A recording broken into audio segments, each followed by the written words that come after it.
Hello, this is a screencast for educators, students, and parents as well as administrators on just some basic functions of Edpuzzle. So as you can see, I'm on Edpuzzle's home screen here prior to logging in. And if you were to log in, you would also have these same resources. So the first place that I want to direct you towards is in the top left corner where it does say resources. There are two places that I want to talk about for those individuals I mentioned at the beginning, the students, staff, parents, and administration. So the first one is webinars. If you click on the webinars tab, what you notice is there are tons of webinars and events.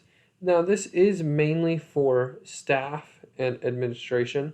I wouldn't necessarily classify this as a good resource for students or parents, but what you notice is there's just some different webinars that you can watch, and they have them scheduled throughout the day that you can watch experts work through Edpuzzle and how it works with other functions. Specifically down here at the bottom, one that would benefit Conestoga Valley is we have how Edpuzzle and Schoology work together. Remember, Schoology is our learning management system, and so that would be one really good webinar to watch and see what experts have to say.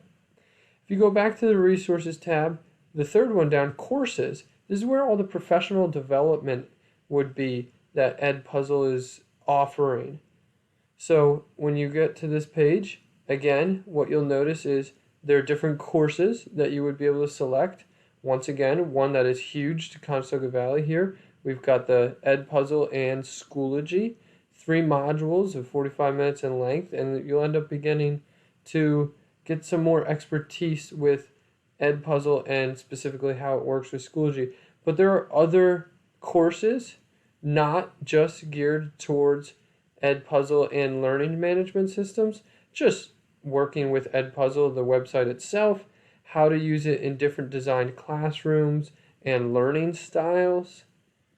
And so there are just really a lot of tools for you to become proficient with Edpuzzle. The last place that I want to take everyone, so if we go back to the home screen here and scroll all the way to the bottom, is how Edpuzzle offers help. And this is going to help specifically all different users of Edpuzzle, students, staff, parents, and administration. If you scroll all the way to the bottom, first of all, here are their plans in case you aren't part of a paid plan for Edpuzzle.